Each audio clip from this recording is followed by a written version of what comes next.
एक मुख्यमंत्री ने अपने पद का दुरुपयोग करते हुए गांव की एक अविकसित जमीन के बगले में करोड़ों करोड़ की विकसित जमीन मैसूर में ले ली।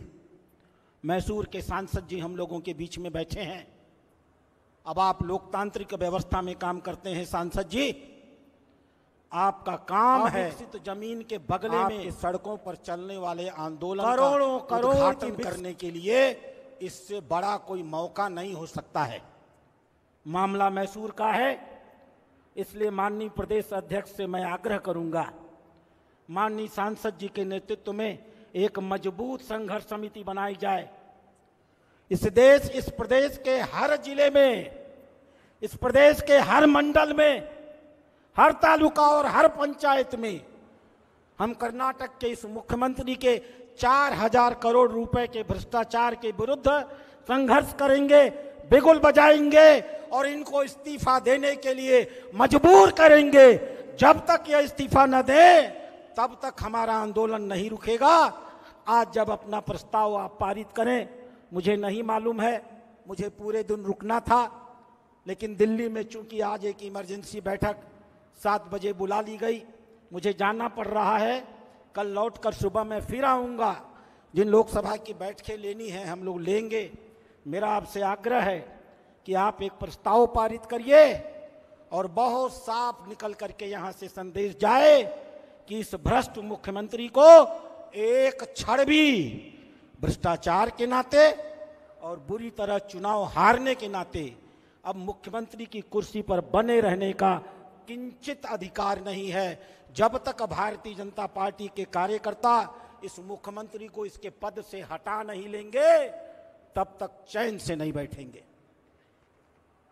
मित्रों, कुछ चीजें आपको जाननी चाहिए। एक नकारात्मक नैरेटिव इस देश में बनाने का प्रयास किया जा रहा है। हमें बताया जा रहा है कि भारतीय जनता पार्टी 400 सीटों का दावा करके लाई थी और 240 सीटों पर टिक गई। एक नकारात्मक नैरेटिव हमारे कार्यकर्ता भी बहुत बार इस देश में बनाने का प्रयास किया जा। हम भी न तो सत्य जानने का प्रयास करते हैं और न ही सत्य को प्रचारित करने का काम करते हैं। हम कार्यकर्ताओं की एक कमी है, हम भावुक लोग हैं, हम छली नहीं हैं, हम कपटी नहीं हैं, हम षड्यंत्र नहीं करते, हमारी सोच सकारात्मक है। माहौल निगेटिव बनता है तो हम मजबूती से उसका मुकाबला नहीं कर पाते, क्योंकि बहुत बार न तो कोई हमें सत्य बताता है और न ही हम सत्य जानने के बाद सड़कों और गलियों में उस सत्य के लिए संघर्ष कर पाते हैं। इसलिए आज इस कार्य समिति का उपयोग आपके सामने मैं कुछ सत्य रखने के लिए करूंगा और मैं आप सारे सदस्यों से आग्रह करूंगा, प्रदेश अध्यक्ष से भी आग्रह करूंगा।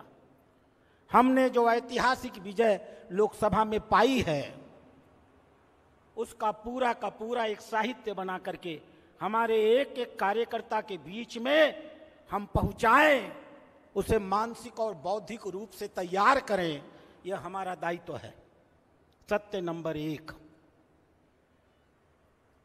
2024 के चुनाव में कांग्रेस को 13 करोड़ 67 लाख वोट मिले हैं।